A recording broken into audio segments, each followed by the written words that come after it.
노화가 진행이 되면 세포 수준에서 이제 세 가지 변화가 있는데 첫 번째는 미토콘드리아 기능이 떨어지고요. 에너지 공장이죠. 에너지 공장. 그리고 이제 이것을 만드는 에너지인 NAD라고 하는 물질들이 줄어들고 에너지를 만들어내는 재료가 이제 줄어들고. 그게 바로 이제 에너지죠. 말하자면 전구 물질. 그리고 이제 세 번째는 글루타치온이 줄어들어요. 항산화 작용. 산화되는 것을 막아주는 것이 떨어지게 되는. 그러니까 글루타치온은 지금 말씀하시는 대로 인체에 있는 가장 강력한 항산화 물질이기 때문에 이게 떨어지면 이제 나이가 들어서 이제 겉으로 표현되는 것이 힘이 없다, 자주 아픈다, 이제 이런 거거든요. 그리고 이제 항산화 기능이기 때문에 염증이 많아지고 자주 아프게 되고 뭐 그러면서 이제 노화가 계속 진행이 되는 거죠.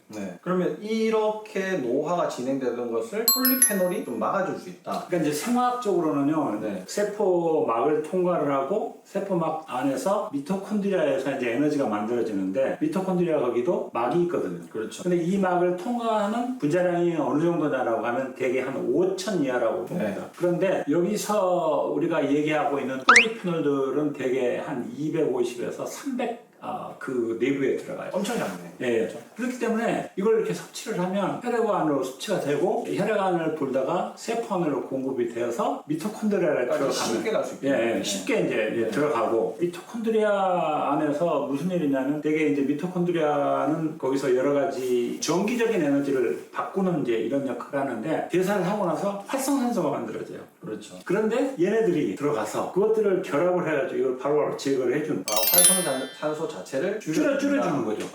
글루타치온을 대체하는 효과가 비슷하게 되는 거죠. 그렇죠. 글루타치온하고 비슷한 거. 그런 역할이 있는 거죠. 그러면은 미토콘드리아의 세포막이 보호가 될 거고, 그럼 공장이 좀 덜 부서질 거고. 그렇죠. 그러니까 이제 잘 작동이 되고. 그러니까 미토콘드리아에서 뭐 에너지를 만들면서 굉장히 열이 나가지고 거기에 찌꺼기가 있는데 얘네들이 들어가서 중화시키는 역할을 하는 거기 때문에. 그러면 지금 포도주를 마셔도 안 돼. 그럼 폴리페놀을 어떻게 주입을 시켜야 되나요?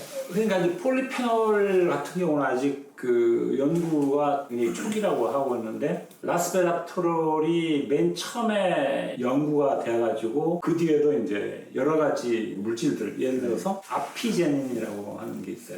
아피제닌은 어디에 들어있냐면 파슬리 잎사귀, 그 다음에 이제 샐러리의 잎사귀 이런 데에 많아요. 향이 좀 독특한 맛이 좀 그렇죠. 독특한 그런 데. 그러니까 굉장히 지금 중요한 지적을 하셨는데 대부분 이런 물질들이 분자량이 작기 때문에 휘발성이 다 강하죠. 그래서 휘발성이 강한 이런 물질인 경우에 대부분 다 효험이 있다 알려져 있는 아까 제가 말씀드렸죠. 기작은 작은 물질이기 때문에 이게 자유롭게 움직이고 걔들이 활성산소라는 것을 중화하는 그런 작용을 하기 때문에 굉장히 이제 거기에 영향을 끼치고 그리고 이제 향이 나는 그런 물질들 대부분 향이 나는 물질들이 사실은 효험이 굉장히 있어요. 허브나 이런 것들을 많이 하잖아요. 그러면 허브가 오락지수가 높아요. 들어보셨어요? 오락지수. 항산화. 항산화는 이제 그것을 지수로 표현한 것들인데 대부분 이러한 허브나 이런 것들이 그 오락지수가 굉장히 높습니다. 그러니까 이제 이런 것들을 적절하게 섭취하는 것이 평상시에 몸 내에 있는 염증 지수 이런 것들을 줄이는 그런 결과가 되는 거예요. 근데 이게 이제 우리가 옛날에는 식습관 자체가 지금이랑 많이 다르지 않습니까? 그래서 뭐 어떤 분들은 뭐 조선 시대로 가야 된다, 아니면 어떤 분들은 더 가서 구석기 시대에 식단을 해야 된다 이렇게 또 말씀하시는 분들이 있는데 사실 그런 시대에는 허브가 들어가 있는 그런 음식, 꼭 허브가 아니어도 사실 뭐 논밭에 뭐 산에 들에 이렇게 나 있는 그런 것들을 그냥 뜯어먹던 그런 시절인데 그때는 그런 음식들을 굉장히 많이 먹고 사실 우리가 지금 나쁘다고 하는 음식들은 훨씬 적게 먹었던 시절인데 지금은 완전히 바뀌었지 않습니까? 도대체 얼마만큼의 그런 허브 계통의 음식을 먹어야 효과가 있을까요? 그러니까 이제 지금 얼마만큼 이것을 해야 될까라고 하는 이제 그런 문제는 굉장히 좀 약간 어려운 측면이 있습니다. 왜냐하면 이러한 물질들이 흡수율이 굉장히 낮아요. 흡수율이 굉장히 낮고 그 다음에 이제 근데 작기 때문에 흡수가 잘 된다고 하셨는데 아니 이제 다른 것에 이렇게 붙어있기 때문에 그거 붙어있고 조리하고 뭘 하고 그러면서 그래서 이제 어떻게 조리를 해야 되는가 그 다음에 언제 섭취를 해야 되는가 이런 데에 대한 연구는 앞으로 이제 숙제라고 많이 숙제라고 그렇게 뭐 신선도가 이제 관여가 될 거고 요리하는 방법이 관여가 될 거고 뭐 다른 음식하고 같이 섞였을 때 또 이제 그런 여러 가지 문제들이 실제 있고 또 몸 상태, 본인의 식습관 상태 이것이 얼마나 더 추가가 돼야 되는지에 따라서 뭐 변수가 너무 변수가 너무 많아요. 그러니까 언제 어떻게 무엇을 먹어야 될 그런 문제가 동시에 있기 때문에 굉장히 좀 어려운 그런 면이 있죠. 제가 그 유방 치료라는 책을 이제 썼는데 그 책에도 제가 이제 조금 이렇게 언급을 해놓긴 했는데 이런 향이 나는 좋은 음식들을 사실은 애들은 굉장히 먹기 싫어하지 않습니까? 뭐 이상 맛이 나는 뭐 물론 풀 계통을 잘 안 먹기도 하지만 굉장히 싫어한다고 자꾸 뱉어내고 안 먹고 도망가고 이렇게 하는 것이 부모님들 입장에서는 되게 속상하고 가려 먹으니까 교육을 시키려고 하고 억지로 먹이려고 하고 이렇게 하는데 이것이 이제 독성을 이겨내기가 조금 어려운 상태이니까 애들은 자연스럽게 그냥 그 음식을 피하게 되는 게 아닌가 그렇게 이제 그냥 제 생각을 썼는데 어떻게 생각하십니까? 저도 전적으로 이렇게 동의를 하는데 사실은 이제 사람이 언제부터 늙기 시작하냐라고 하면 제가 생각하기에는 23세예요. 23세까지는 더 성장을 해야 되기 때문에 성장을 위해서는 에너지가 필요한 거 그런 것들을 아무거나 먹어도 이렇게 상관이 없는데 좀 이렇게 단 음식, 칼로리가 많은 거 이런 것들을 선호하는 그런 경향이 있어요. 근데 그렇다고 해서 23세가 넘어간다 그래서 지금 말씀하신 그런 허브나 이런 것들이 들어가는 것을 먹냐라고 하면 서서히 이렇게 피하거든요. 그래서 이제 진짜로 이 문제에 대해서 귀를 기울여야 될 사람들은 40대부터이고 그 다음에 이제 50대부터는 반드시 해야 되고 60대부터는 안 하면 이제 더 이상 선택의 여지가 없는 거죠. 그래서 더 빨리 이걸 했으면 해야 되는데 그 다음에 이제 너무나 많은 패스트푸드, 편리한 음식 이런 것들이 유행을 하기 때문에 강연을 하다 보면은 어떤 분들이 그런 얘기를 해요. 박사님 강의를 딱 들어보니까 혹시 그러면 자연인에 나오는 그런 것처럼 먹고 살아야 되느냐. 네, 맞아요. 최소한의 조리법에 바로 가서 채취해가지고 먹는 거. 바로 먹는 거. 그게 굉장히 중요한 건강법이다라고 하는 거죠. 실제로 이제 자연인에서 그분들이 얘기를 보면 자연인이 이 먹는 식이요법이나 그런 것들이 얼마만큼 도움이 되느냐. 이제 제가 해석하기는 아까도 이제 활성산소 이런 걸로 설명을 드렸는데 맑은 공기, 맑은 물들, 그다음에 자연에서 섭취한 재료로 최선의 요리법으로 먹는 거. 거기서 추구하고 있는 정신 그런 것들에 이제 현대인도 노력만 하면 이제 그런 것에 가깝게 다가갈 수 있다. 저는 이제 그렇게 생각합니다. 그 박사님 말씀 중에 약간 이제 저랑 견해가 조금 다른 거예요. 사실 이거는 제 생각이 조금 이제 들어가 있는데 노화가 언제부터 시작되느냐? 저는 이제 태어나면서부터 일단 노화는 시작이 된다고 보는데 왜 그러냐면 노화라고 하는 것이 세포가 분열이 되면서부터 텔로미어 길이가 계속 짧아지지 않습니까? 근데 이게 개체 수가 늘어나서 덩치가 커지는 것을 성장이라고 하고 개체 수의 증식이 줄어드는 것을 퇴화라고 하는데 이 성장과 퇴화가 전부 다 노화에 다 들어가야 된다. 이렇게 이제 지금 저는 이제 이렇게 생각을 하고 있고요.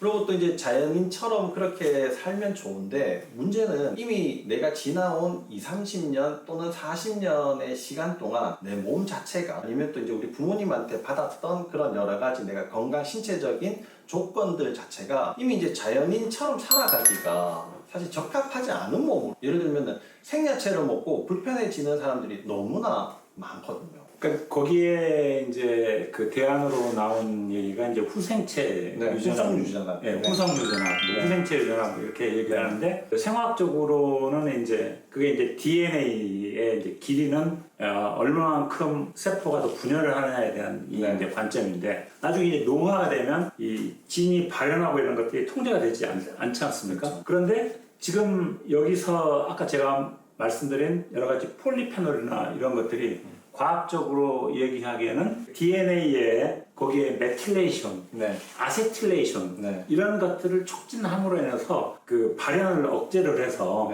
더 이상 이게 나빠지는 것을 막는다. 그리고 이제 일부는 그런 것들을 주로 이제 얘기를 하는 그 분이 이제 하버드 대학교의 뭐 데이비드 싱클레어 같은 그런 분들이 노화를 역전시킨다라고 얘기를 하는데 지금 이 폴리페놀의 구조랄까 이런 것들을 보면 이제 CH3 뭐 이런 아세틸레이션, 메세틸레이션 이런 것들이 DNA가 어떻게 달라붙으면 발현하는 것을 억제를 하기 때문에 실제로 노화를 역전을 시키는 그런 효과가 있다라고 하는 것을 이제 주장을 하는 거죠.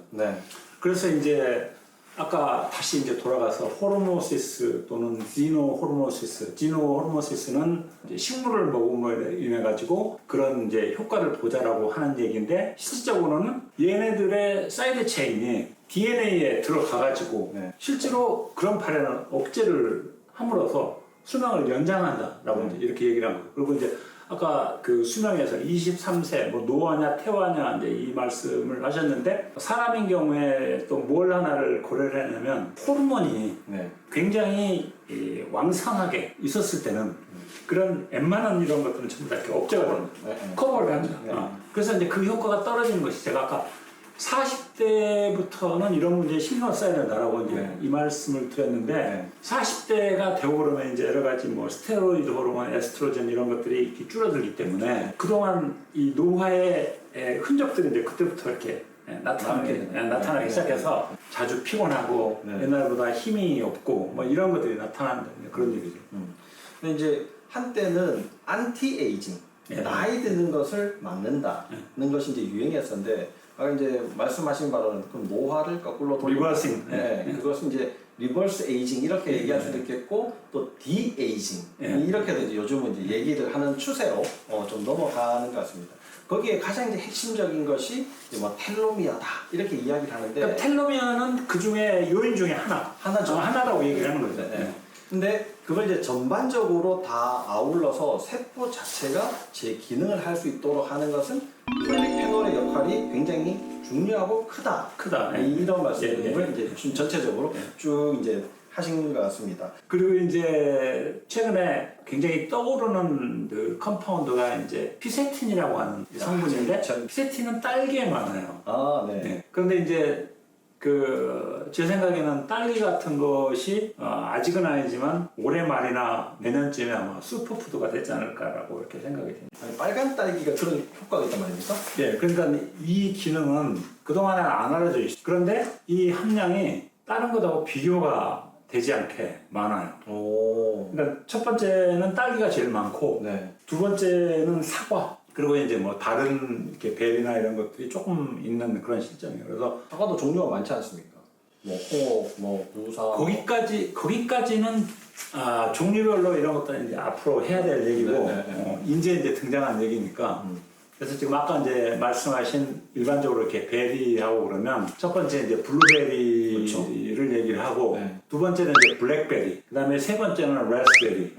그런데 얘네들보다도 실제로 스트로베리, 빨간 스트로베리.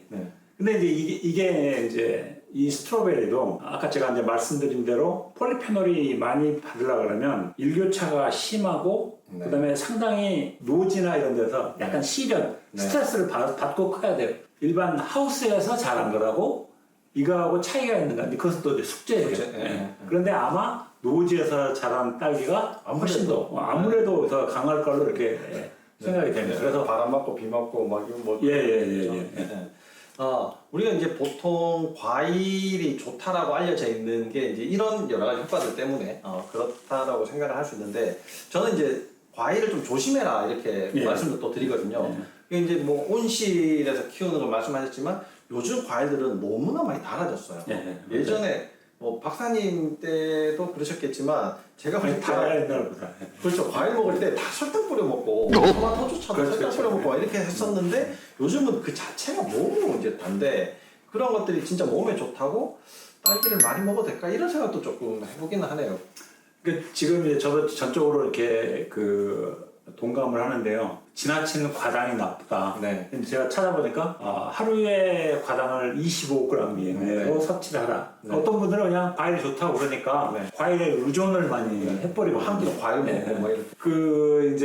그래서 이제 저도 작년 12월 달부터 딸기를 조금 이렇게 먹어봤어요. 그런데 이제 도대체 몇 개를 먹어야 되느냐 계산 이런 걸 해보니까 30개 정도를 먹어라. 그래서 이제 그렇게 이렇게 먹어봤어요. 그랬더니 어떤 토론회에서 38개 정도를 먹어라. 근데 이제 38개를 정도 보면 굉장히 많기도 하고 그다음에 이빨도 이렇게 시큰거리기도 하고 뭐 이제 그런 부작용이 있고 지금 말씀하신 과당의 한계치를 넘어서지 않나. 왜냐하면 딸기만 먹는 것이 아니라 기존에 먹는 과일이나 이런 것들이 또 먹어지고 네. 과당이 들어가 있는 여러 가지 과일이나 뭐 소스나 이런 것들 그러니까 액상과당, 액상과당 네. 이제 프럭토스에 이제 관한 이제 그런 것들인데 역시 마찬가지로 이거긴 하지만 양날의 검이 네. 있어서 이런 문제를 어떻게 해야 되는가 이런 것들은 좀 세련되게 좀 이렇게 리파인할 그런 필요가 있다. 좋다고 해서 무작정 다 좋기만 한 것도 아니고 나쁘다고 해서 무작정 다 나쁜 것만도 아니다. 네, 폴리페놀 같은 것도 네. 독성이지만 잘 이용하면 좋은 거고, 네. 그렇죠? 과당이 들어있지만 적절하게 이용을 하면 그런 폴리페놀 성분도 특히 이제 피세린 같은 성분을 충분히 또 얻을 수도 있다. 그런 걸 잘 이용을 하는 지혜들이 필요한데 결국에 이제 먹다 보면 혀에 속아가지고 계속 먹게 되는 그런 문제들도 사실 이제 겪게 되는 게 보통 분들의 문제인 것 같습니다. 그럼 이제 이 폴리페놀이 장수와 노화에 많이 이제 효과가 있다. 또 이제 뭐 딸기로도 또 해보시고 또 뭐 다른 것들도 또 여러 가지 이제 연구들을 하고 계신데 뭐 실질적으로 이게 최신의 뭔가 이제 그런 이론들이 조금 더 적용됐고 내가 발견한 것들도 여기 좀 있고 예를 들어서 뭐 제품이나 아니면 뭐 연구 결과나 뭐 이런 것들 혹시 있으면 소개 좀 부탁드립니다. 예, 그 아까 노화가 되면 이제 미토콘드리아의 작용이 부실하고 두 번째 NAD의 생성, NAD의 양이 급속도로 줄어든다라고 이제 그 말씀을 드렸는데 거기에 하나를 더 덧붙이자면 NAD가 만들어져요. 네. 근데 만들어지자마자 노화 세포에서 이것들이 그냥 급속도로 줄어들어 버려요. 네. 이유가 뭐냐 봤더니 NAD를 분해하는 CD38이라고 하는 네. 그러한 그 단백질이 있어요. 네. 걔들이 만들어지자마자 이걸 다 없어져 버려요. 그러니까 노인분들이 보면 젊은 사람들하고 비교를 해서 먹는 양이 그렇게 줄어드냐라고 하면 아니거든요. 네. 약간 적게 드시긴 네. 하지만 네. 그래도 다 힘이 없어 그래요. 이유는 뭐냐 만들어지자마자 다 없어져 버리는 거예요. 그래서 이제 중요한 것이 이 NAD를 분해하는 CD38이라고 하는 이 물질을 억제하는 물질들이 대뇌 중에서 나타났다. 그 중에 피세린? 아니요 피세린이 아니고 네. 뭐냐 블랙베리예요. 블랙베리. 이건 시체 갖고 먹으면 안 돼요. 왜냐면 물에 빨간 물이 다 빠져버려요. 네. 최선이라고 생각하는 것을 그냥 먹는 것이 좋거든요. 이 효능에 있는 색소한 물질들, 진한 물이 쫙 이렇게 빠져. 종합을 해서 이렇게 생각을 해보면 향이 있는 물질들, 작은 분자를 가진 향이 있는 물질들, 색깔이 진한 물질들 이런 것들이 전부 다 노화를 방지하는 그리고 아까 말씀드린 이 NAD를 분해하는 효소를 CD38을 억제하는 그런 물질들이 여기에 있다라고. 그리고 이제 여기서 또 이제 굉장히 중요한 것 중에 하나가 노화가 되면서 오토파지, 자가 포식에 관한 것. 자가 포식은 이제 잘 아시다시피 중간에 노화가 되면서 단백질이랄까 이런 것들이 만들어져서